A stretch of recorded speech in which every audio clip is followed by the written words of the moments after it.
সন্ধ্যায় প্রধান উপদেষ্টার কাছে তদন্ত কমিটির রিপোর্ট জমা শেষে রাষ্ট্রীয় অতিথি ভবন যমুনার সামনে এক প্রেস ব্রিফিংয়ে এসব তথ্য জানানো হয়েছে। সেম টাইম আমরা দুটো ভাইটাল ভিডিও পেয়েছি যেটা থেকে আমরা ক্লু পেয়েছি যে কিভাবে আগুনের সূত্রপাত হলো, বিশেষ করে যেই জায়গা থেকে লুজ কানেকশনের কারণে হয়েছে, যেটা আমরা ধরছি যে স্পার্কের কারণে, সেই জায়গার সেই ভিডিওটা আমরা পেয়েছি। অবশেষে জল্পনা কল্পনার অবসান ঘটিয়ে সচিবালয়ে আগুন লাগার কারণ জানা গিয়েছে। এক পাশে আগুন আর এক পাশে আগুন, মাঝখানে কোনো আগুন নেই। তো সুতরাং এটি বাংলাদেশের মানুষের এই ষড়যন্ত্র বুঝবার জন্য কোনো রকেট সায়েন্সের জ্ঞান বুদ্ধি মেধার দরকার নাই। এটি যে একটি প্ল্যান করা ঘটনা, এটা আমাদের কাছে ক্লিয়ার হয়ে গেছে। প্রাথমিক রিপোর্টে তারা জানিয়েছে বৈদ্যুতিক লুজ কানেকশনের কারণে অগ্নিকাণ্ডের সূত্রপাত হয়েছে। দর্শক, ব্রেকিং নিউজ, সচিবালয় আগুন কাণ্ডে এবার গ্রেপ্তার হলো উপদেষ্টা আসিফ মাহমুদ এবং উপদেষ্টা নাহিদ ইসলাম। তারা দুইজন মিলেই সচিবালয়ে আগুন লাগিয়েছিল পরিকল্পিতভাবে। ইতিমধ্যে সমস্ত প্রমাণ, সমস্ত রিপোর্ট চলে এসেছে প্রধান উপদেষ্টা ডক্টর মোহাম্মদ ইউনূসের কাছে। ডক্টর মোহাম্মদ ইউনূস তাদেরকে গ্রেপ্তারের নির্দেশ দিয়েছেন। ইতিমধ্যে উপদেষ্টা আসিফ মাহমুদ এবং উপদেষ্টা নাহিদ ইসলাম তাদের দুইজনকে গ্রেপ্তার করে ফেলেছেন পুলিশ। অপরদিকে উপদেষ্টা মাহফুজ আলমকে খুঁজে পাওয়া যাচ্ছে না। দর্শক মণ্ডলী, এই কথা শোনার পর সেনাপ্রধান জেনারেল ওয়াকারুজ্জামান কঠিনভাবে রেগে গেছেন, অ্যাকশনে যেতে প্রস্তুত। আজকের এই ভিডিওটি দেখলেই আপনারা বিস্তারিত বুঝতে পারবেন। বেশি কথা না বাড়িয়ে আমরা ভিডিওগুলো দেখে নেই। দর্শক, তথ্যগুলো আপনারা এক এক করে দেখতে থাকুন।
আমরা যে রিপোর্টটা আজকে প্রিলিমিনারি যে রিপোর্টটা আজকে সাবমিট করা হলো চিফ অ্যাডভাইজার মহোদয়ের কাছে, সেই রিপোর্টটা আমরা রিলিজ করব। আর অ্যাট দ্য সেম টাইম আমরা দুটো ভাইটাল ভিডিও পেয়েছি যেটা থেকে আমরা ক্লু পেয়েছি যে কিভাবে আগুনের সূত্রপাত হলো, বিশেষ করে যেই জায়গা থেকে লুজ কানেকশনের কারণে হয়েছে, যেটা আমরা ধরছি যে স্পার্কের কারণে, সেই জায়গার সেই ভিডিওটা আমরা পেয়েছি। সেটার একটা ভিডিও আমরা আশা করছি যে আমরা রিলিজ করতে পারবো। এবং অ্যাট দ্য সেম টাইম একটা কুকুর, আপনারা জানেন যে একটা কুকুর মারা গিয়েছে, হ্যাঁ, সেই কুকুরটা কিভাবে মারা গেল সেইটারও আমরা একটা ভিডিও পেয়েছি, আমরা ওইটাও রিলিজ করবো। ক্ষয়ক্ষতি নিরূপণের কাজ আমরা ইতিমধ্যে, যেহেতু এটা একটা ক্রাইম সিন ছিল, সেহেতু এর মধ্যে কাউকে প্রবেশ করতে দিইনি। ওখানে 6টা মন্ত্রণালয় কাজ করছে, ফলে এদেরকে ইন্ডিপেন্ডেন্টলি তাদের জিনিসগুলো করার জন্য বলা হয়েছে। আর পিডব্লিউডির একটা টিম ইতিমধ্যে কাজ করছে ওখানে, টু ফাইন্ড আউট ফিজিক্যালি বিল্ডিংয়ের কী কী ক্ষতি হয়েছে আর ইন্টারনাল ক্ষতি যেগুলো হয়েছে প্রত্যেকটা মন্ত্রণালয়, সেগুলো আলাদাভাবে তৈরি করা হচ্ছে। অর্থাৎ এই মুহূর্তে আমি বলতে পারবো না ঠিক কত, এটা আশা করছি হয়তো ফাইনাল রিপোর্ট যখন সাবমিট করবো তখন হয়তো ইনশাআল্লাহ বলতে পারবো। একটা কথা উঠতে পারে যে এটা কি আসলে কেউ দূরের থেকে কিছু করলো না, আমরা গোয়েন্দা বইয়ে যেরকম পড়ি না, এরকম চিন্তা থাকেই মানুষের। ওই একটা জিনিসের জন্য কতগুলো অ্যাডভান্স টেস্ট লাগে, যেগুলো আমাদের দেশে হয় না। নর্মালি এর আগে এই ধরনের সিদ্ধান্ত আমরা কোনো সময় নেই, বাংলাদেশে নেওয়া হয় না। কিন্তু আমরা মনে করেছি যে এই ক্যাপাবিলিটি আমাদের থাকা উচিত। দিনকে দিন টেকনোলজি বাড়ছে, আমরা যদি এর সাথে পিক আপ না করতে পারি তাহলে আমাদের জন্য অসুবিধা। অতএব আমাদের বুয়েটের বিশেষজ্ঞ দল এবং বাইরের থেকে কিছু কতগুলো টেস্ট সাজেস্ট করা হয়েছে। কিছু টেস্ট অলরেডি আর্মি ল্যাবে চলছে, আর কিছু আমরা সিঙ্গাপুর এবং ইন্দোনেশিয়া পাঠাবো, যাতে এগুলো আসে এবং এই টেকনোলজিগুলো যেন আলটিমেটলি আমরা নিজেদের ভিতরে আমরা বিল্ট ইন করতে পারি। এইটাতে আরও একটা জিনিস হচ্ছে যে একটা মেটাল কাটলে পরে কতদিন আগে কাটা হয়েছে সেটার যে টেস্টগুলো, এই টেস্টগুলো আমাদের এখন ক্যাপাবিলিটি নাই, সেগুলো ডেভেলপ করার আমরা চেষ্টা করব। ভিডিওর মাধ্যমে যেটা দেখেছি, যেটা আমরা আগে ভিডিও পাওয়ার আগে রিপোর্ট তৈরি করেছি, যেটা পুরোপুরিভাবে মিলে গেছে। আগুনের সূত্রপাতটা সময়টা 1:32 থেকে 1:39। আগুনের সূত্রপাতটা একটা নির্দিষ্ট সময় নয়, 7 মিনিট ধরে আস্তে আস্তে স্পার্কের মাধ্যমে যে এই জায়গাটা আগুন লাগে সেই জায়গাটা আস্তে আস্তে হটেড হয়েছে, গরম হয়েছে। প্রথম দিকে সেখান থেকে মেল্টেড ম্যাটেরিয়াল বসে বসে পড়েছে, তারপরে এটা একসময় ইগনিশন টেম্পারেচারে গিয়েছে, তারপরে আগুন ধরেছে। আগুন ধরার সাথে সাথে ধোয়া হয়েছে এবং সেখানে আগুনের ফ্লেম তৈরি হয়েছে। ফ্লেমটা ভার্টিক্যাল উপর দিকে উঠে গেছে, আর ধোঁয়াটা সচিবালয়ের বিল্ডিংয়ের একটা টানেলের এফেক্টের কারণে পশ্চিম দিক দিয়ে পূর্ব দিকে বেরিয়ে গেছে, যেটা আপাত দৃষ্টিতে মনে হয়েছে জিনিসটা দুই জায়গায়, আপাত দৃষ্টিতে দুই দিকে মনে হয়েছে। বাস্তবে সোর্স একটাই, কিন্তু বাতাসের গতি, বিল্ডিংয়ের ডিজাইনের ভিন্নতার কারণে দুই দিকে প্রবাহিত হয়েছে। আমরা শুরুতে আপনার স্থল পরিদর্শন করে যে জায়গায় সম্ভাব্য আগুন লাগা যে রুমগুলো আমরা পেয়েছি, আমরা ওখান থেকে 3টা নমুনা সংগ্রহ করি 3টা জায়গা থেকে, এবং ফায়ার সার্ভিস এবং সিভিল ডিফেন্সও আমাদেরকে একটা নমুনা দিয়েছে যে কোনো ধরনের বিস্ফোরক ব্যবহার করে নাশকতামূলকভাবে কি এখানে আগুন লাগানো হয়েছে। আমার এরিয়াটা ছিল এটাকে যাচাই করা। তো এই নমুনাগুলো সংগ্রহ করে আমাদের বাংলাদেশ সেনাবাহিনীর একটা চমৎকার একটা উচ্চমানের একটা আইডি ফিউশন সেন্টার আছে। এই আইডি ফিউশন সেন্টারে বিভিন্ন ধরনের হাই এন্ডের আপনার এক্সপ্লোসিভ ডিটেক্টরস আছে, যেমন মাস স্পেক্ট্রোমিটার, তারপর আইটেমাইজার এক্সপ্লোসিভ ডিটেক্টর। এই ধরনের মেশিনগুলোতে আমরা কয়েকবার করে টেস্ট করে আসলে আমরা কোনো ধরনের এক্সপ্লোসিভ ব্যবহার করার মতো কোনো ধরনের সংশ্লিষ্টতা আমাদের নেই। দর্শক, ব্রেকিং সংবাদ। অবশেষে জল্পনা কল্পনার অবসান ঘটিয়ে সচিবালয়ে আগুন লাগার কারণ জানা গিয়েছে। দর্শক, শিরোনাম হচ্ছে বৈদ্যুতিক লুজ কালেকশনের কারণেই সচিবালয়ে আগুন লেগেছে। দর্শক, ইতিমধ্যে আওয়ামী লীগের পক্ষ থেকে কিন্তু বলা হয়েছে উপদেষ্টাদের, অর্থাৎ অন্তর্বর্তীকালীন সরকারের উপদেষ্টাদের কিছু অপকর্ম ঢাকতেই নাকি সচিবালয়ে উপদেষ্টারা তারা ইচ্ছাকৃতভাবে তারা আগুন লাগিয়ে হাজার হাজার নথি পুড়িয়ে দিয়েছে। আওয়ামী লীগ থেকে এমন অভিযোগ করা হয়েছে।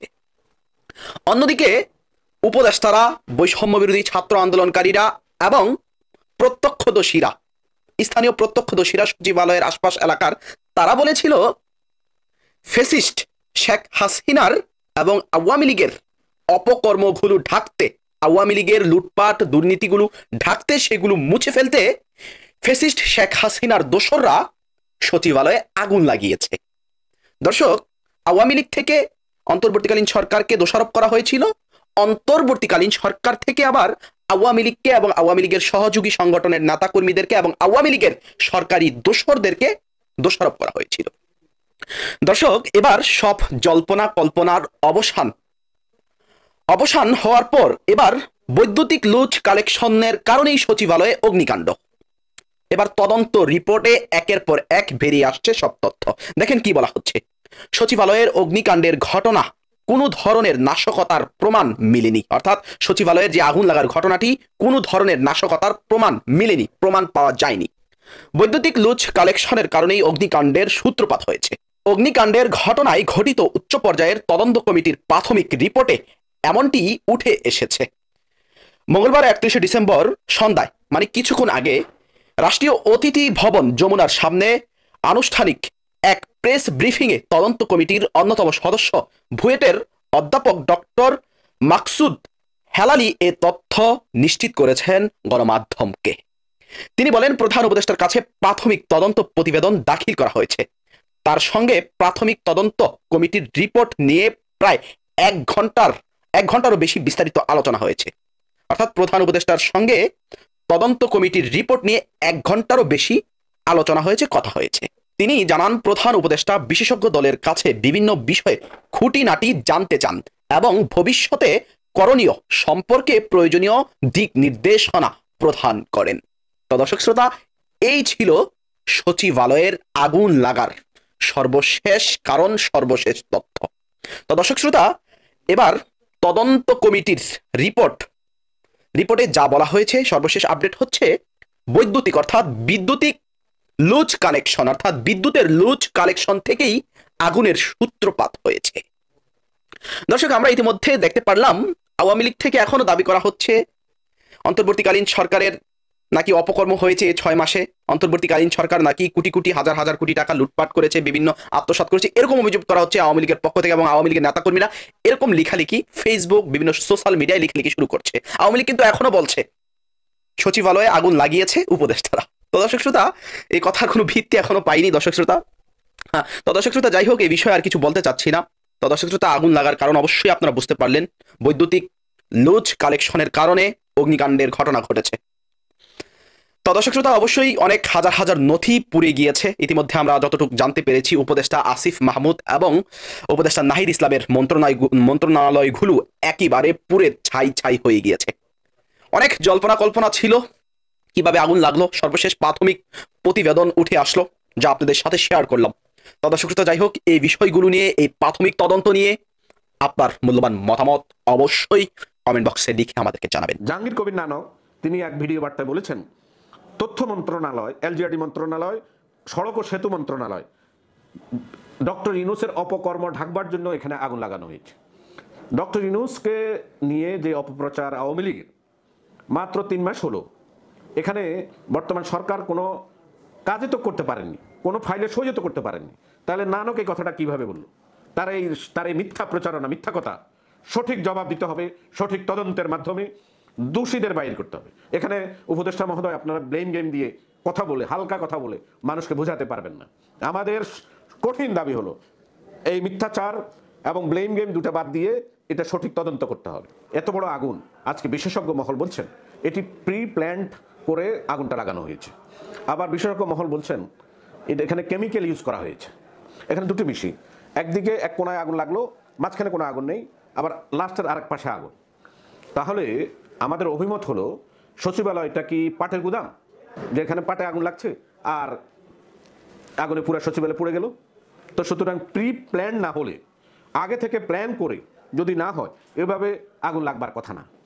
আর আগুন লাগার জায়গায় কুকুর পাওয়া গেছে, এটি আরেকটি রহস্যের জন্ম দিয়েছে যে সচিবালয়ের মতো জায়গায়, যেখানে এত নিরাপত্তা বেষ্টনীর মধ্য দিয়ে কিভাবে কুকুর ঢুকলো, এটিও একটা বিচার্য বিষয়। এবং আমি মনে করি গোয়েন্দা সংস্থা ফেল করেছে, দে মাস্ট বি কোয়েশ্চেনড, তাদেরকে প্রশ্নের আওতায় আনা উচিত এই সচিবালয়ের ন্যাক্কারজনক ঘটনার জন্য। আমি এখন যে জিনিসটা পেয়েছি সেটা হচ্ছে ব্লেম গেম চলছে। এখানে একজন আরেকজনের দোষারোপ করা শুরু করছে। মানুষ কেউ কেউ বলছেন হাসিনার বিচার বন্ধ করবার জন্য, বিডিআর হত্যাকাণ্ডের দলিল নষ্ট করবার জন্য এই কাজটি করা হয়েছে। সচিবালয় যেখানে একটি পিঁপড়া ঢুকবার কথা না, এটা কে পাই নির্দিষ্ট ভুক্ত জায়গায়, এখানে আজকে যদি ডাকাত ঢুকতো তাহলে নিরাপত্তা বেষ্টনী কোথায় ছিল? সচিবালয় বাংলাদেশের হার্ট অফ দ্য কান্ট্রি, এখানে ড্রাফট ডিসিশন হয়, এখানে সিদ্ধান্ত মেকিং হয়। সেই মেকিংয়ের জায়গায় যদি এক পাশে আগুন আর এক পাশে আগুন, মাঝখানে কোনো আগুন নেই। তো সুতরাং এটি বাংলাদেশের মানুষের এই ষড়যন্ত্র বুঝবার জন্য কোনো রকেট সায়েন্সের জ্ঞান, বুদ্ধি, মেধার দরকার নাই। এটি যে একটি প্ল্যান করা ঘটনা, এটা আমাদের কাছে ক্লিয়ার হয়ে গেছে। এখন জাতি দেখতে চায় আসল কালপিট কারা, আসল কারা। কারণ একটি গ্রুপ এখন কাজ করছে ফ্যাসিবাদী শেখ হাসিনাকে ফিরিয়ে আনবার জন্য। এখন শেখ হাসিনার যে বিরুদ্ধে যে মামলা হয়েছে, যে আন্তর্জাতিক কোর্টে যে আদালত এবং নিরপেক্ষ আদালত যেভাবে তার বিরুদ্ধে তদন্ত করছে, এই তদন্তকে প্রশমিত করবার জন্য, এই তদন্তকে অন্যদিকে ডাইভার্ট করবার জন্য এই কাজটা করা হয়েছে। তো আমি উপদেষ্টা মণ্ডলী এবং প্রফেসর ডক্টর ইউনূসকে বলবো, আপনি আপনার সম্মান রক্ষার্থে আপনি কারো কথা না শুনে একটি ফেয়ার জাজমেন্ট করবেন, একটি সঠিক কমিটি করে এর সঠিক বিচার করবেন, এটাই আমি আশা করছি। সচিবালয়ে অগ্নিকাণ্ডের ঘটনায় কোনো নাশকতার প্রমাণ পাওয়া যায়নি বলে জানিয়েছে ওই ঘটনায় গঠিত উচ্চ পর্যায়ের তদন্ত কমিটি। প্রাথমিক রিপোর্টে তারা জানিয়েছে বৈদ্যুতিক লুজ কানেকশনের কারণে অগ্নিকাণ্ডের সূত্রপাত হয়েছে। মঙ্গলবার সন্ধ্যায় রাষ্ট্রীয় অতিথি ভবন যমুনার সামনে এক প্রেস ব্রিফিংয়ে এই তথ্য জানায় তদন্ত কমিটি। গত 25 ডিসেম্বর দিবাগত রাতে ভয়াবহ আগুনে পুড়ে যায় সচিবালয়ের 7 নম্বর ভবনের 4টি তলা, যেখানে 5টি মন্ত্রণালয়ের অফিস ছিল। রাত 2টার কিছু আগে আগুন লাগে। 6 ঘন্টা চেষ্টার পর বৃহস্পতিবার সকাল 8টার দিকে আগুন নিয়ন্ত্রণে আনে ফায়ার সার্ভিস। আগুন পুরোপুরি নিভতে সময় লাগে প্রায় 10 ঘন্টা। সচিবালয়ে অগ্নিকাণ্ডের সেই ঘটনার সিসিটিভির ফুটেজ সামাজিক যোগাযোগ মাধ্যমে ভাইরাল হয়েছে। এদিকে বুধবার প্রেস ব্রিফিংয়ে স্বরাষ্ট্র মন্ত্রণালয়ের সিনিয়র সচিব নাসিমুল গনি বলেন, সচিবালয়ে আগুনের ঘটনায় ব্যক্তি সংশ্লিষ্টতা খুঁজে পায়নি তদন্ত কমিটি। বৈদ্যুতিক তারের লুজ কানেকশন থেকে সচিবালয়ে আগুন লেগেছে। এ সময় তদন্ত কমিটির অন্যতম সদস্য বুয়েটের অধ্যাপক ডক্টর মাকসুদ হেলালি জানান, প্রাথমিক তদন্ত প্রতিবেদন প্রধান উপদেষ্টার কাছে দাখিল করা হয়েছে।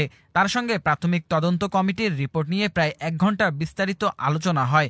প্রধান উপদেষ্টা বিশেষজ্ঞ দলের কাছে বিভিন্ন বিষয়ে খুঁটিনাটি জেনে নিয়ে ভবিষ্যতে করণীয় সম্পর্কে প্রয়োজনীয় দিক নির্দেশনা দিয়েছেন। তিনি বলেন সোর্স একটাই, তবে টানেলের কারণে অন্যদিকে গিয়েছে, ফলে 6 তলা শেষ না করে 7 তলার আগুন নেভানো সম্ভব ছিল না। বাইরে থেকে 2 জায়গায় আগুন মনে হলেও এটা আসলে ইন্টারকানেক্টেড বলে এমন মনে হয়েছে। আর বাংলাদেশ সেনাবাহিনীর বিস্ফোরক বিশেষজ্ঞ ব্রিগেডিয়ার জেনারেল মাহবুব রাসেল বলেন, ডগ স্কোয়াড সহ বিভিন্নভাবে আমরা পরীক্ষা নিরীক্ষা করেছি, কোনো ধরনের বিস্ফোরকের আলামত আমরা সচিবালয়ে পাইনি। ফায়ার সার্ভিসের পরিচালক ব্রিগেডিয়ার জেনারেল মোহাম্মদ জাহেদ কামাল বলেছেন, ইন্টেরিয়র ডিজাইনের জিনিস থাকাতে আগুন ছড়িয়েছে দ্রুত। সচিবালয়ে অগ্নি নিয়ন্ত্রণ ব্যবস্থারও ঘাটতি ছিল বলে জানায় ফায়ার সার্ভিস। দর্শক মণ্ডলী, আপনারা বিস্তারিত জানতে পারলেন সচিবালয়ে আগুন কিভাবে লাগিয়েছিল, কারা লাগিয়েছিল, এর পেছনের মূল রহস্য কি, এর পেছনের হোতাকে। দর্শক, এই সম্পর্কে আপনারা বিস্তারিত প্রতিবেদনগুলো দেখতে পারলেন। এই সম্পর্কে কি রিপোর্ট এসেছে, আসুন আমরা বিস্তারিত জেনে নেই। নাশকতার প্রমাণ পাওয়া যায়নি, লুজ কালেকশনের সচিবালয়ে আগুন। সচিবালয়ে আগুনের ঘটনা তদন্তে গঠিত কমিটি প্রধান উপদেষ্টার কাছে প্রাথমিক প্রতিবেদন হস্তান্তরের পর রাষ্ট্রীয় অতিথি ভবন যমুনার সামনে সাংবাদিকদের ব্রিফ করে আজ মঙ্গলবার। সচিবালয় অগ্নিকাণ্ডের ঘটনায় কোনো ধরনের নাশকতার প্রমাণ পাওয়া যায়নি। বৈদ্যুতিক লুজ কানেকশনের দুর্বল বিদ্যুৎ সংযোগ কারণে আগুন লেগেছে বলে তদন্ত কমিটির প্রাথমিক প্রতিবেদনে উঠে এসেছে। আজ মঙ্গলবার সন্ধ্যা প্রধান উপদেষ্টা বাসভবন যমুনার সামনে সংবাদ সম্মেলন করে এ তথ্য জানিয়েছেন তদন্ত কমিটির প্রধান ও স্বরাষ্ট্র মন্ত্রণালয়ের সিনিয়র সচিব নাসিমুল গনি। নাসিমুল গনি বলেন, অগ্নিকাণ্ডের ঘটনা তদন্তে বুয়েটের বিশেষজ্ঞ দল ছিল, ফায়ার সার্ভিসের বিশেষজ্ঞ দল ছিল, সেনাবাহিনীর দল ছিল এবং পুলিশের সিআইডি থেকেও কাজ করা হয়েছে। সবাই মিলে একত্রে একমত হয়েছি যে একটি লুজ কালেকশনের কারণে ইলেকট্রিসিটি থেকে আগুনের উৎপত্তি হয়েছে। এটা আমাদের প্রাথমিক অনুসন্ধান, এতে কোনো ব্যক্তি সম্পৃক্ততা খুঁজে পাওয়ায়নি। অগ্নিকাণ্ডে কী পরিমাণ ক্ষয়ক্ষতি হয়েছে তা চূড়ান্ত প্রতিবেদনে উল্লেখ করা হবে বলে জানান সচিব নাসিম গনি। এ সময় নথি পুড়ে যাওয়ার বিষয়ে সাংবাদিকদের এক প্রশ্নের জবাবে তিনি বলেন, আমি ফিজিক্যালি সশরীরে দুরাল বিল্ডিংয়ে উঠেছি, প্রতিটি রুমে হেঁটে হেঁটে ঘুরে দেখেছি, আমরা সবাই গিয়েছি। কয়েকটা রুম পুড়েছে কিন্তু সেখানে নথি পড়েনি। তারপরও আমরা বলেছি ওনারা কাল পরশু থেকে নিজেরা মন্ত্রণালয় অডিট করা শুরু করতে পারেন, আমার মনে হয় না কোনো অসুবিধা হবে। সচিবালয় অগ্নিকাণ্ডের ঘটনায় কোনো বিস্ফোরক ব্যবহারের প্রমাণ পাওয়া যায়নি বলেও তদন্ত কমিটির পক্ষ থেকে জানানো হয়েছে। সংবাদ সম্মেলনে বুয়েটের অবসরপ্রাপ্ত অধ্যাপক মাকসুদ হেলালি এ ধরনের ঘটনা এড়াতে প্রতি বছর সংযোগগুলো এককবার পরীক্ষা করার পরামর্শ দেন। সাংবাদিকদের এক প্রশ্নের জবাবে তিনি বলেন, 10 দিনের মধ্যে দীর্ঘস্থায়ী বিভিন্ন সুপারিশ তৈরি করার জন্য অন্তর্বর্তী সরকারের প্রধান উপদেষ্টা অধ্যাপক মোহাম্মদ ইউনূসের নির্দেশ দিয়েছেন। অগ্নিকাণ্ডের ঘটনায় ভবনে যে পরিণত ক্ষতি হয়েছে তা মরমতযোগ্য বলেও জানান তিনি। দর্শক মণ্ডলী, এইদিকে আবার অন্তর্বর্তীকালীন সরকার বলেছেন অন্তর্বর্তী সরকারের কাছে জমা দেওয়া প্রতিবেদন প্রকাশ করা হবে জানিয়ে সংবাদ সম্মেলনে প্রধান উপদেষ্টার প্রেস সচিব শফিকুর আলম বলেন, আমরা দুটো ভাইটাল ভিডিও পেয়েছি যেখানে থেকে ক্লু পেয়েছি কিভাবে আগুনের সূত্রপাত হলো। বিশেষ করে যে জায়গা থেকে লুজ কালেকশন হয়েছে আমরা ধরছি সেই ভিডিও আমরা পেয়েছি, ভিডিওটা আমরা রিলিজ করতে পারবো। একটা কুকুর মারা গেছে, সেই কুকুরের কিভাবে মারা গেল সেই ভিডিও পেয়েছি, সেটাও রিলিজ করব। দর্শক মণ্ডলী, আপনারা বিস্তারিত প্রতিবেদন দেখতে পারলেন, বিস্তারিত প্রতিবেদনের আলোচনা শুনতে পারলেন, বিস্তারিত রিপোর্ট দেখতে পারলেন সচিবালয় আগুনের পেছনের মূল রহস্য কি। দর্শক মণ্ডলী, এই সম্পর্কে যদি আপনাদের কোনো ধারণা থেকে থাকে ভিডিওর কমেন্ট বক্সে অবশ্যই লিখে জানাবেন। সকলে ভালো থাকবেন, ধন্যবাদ।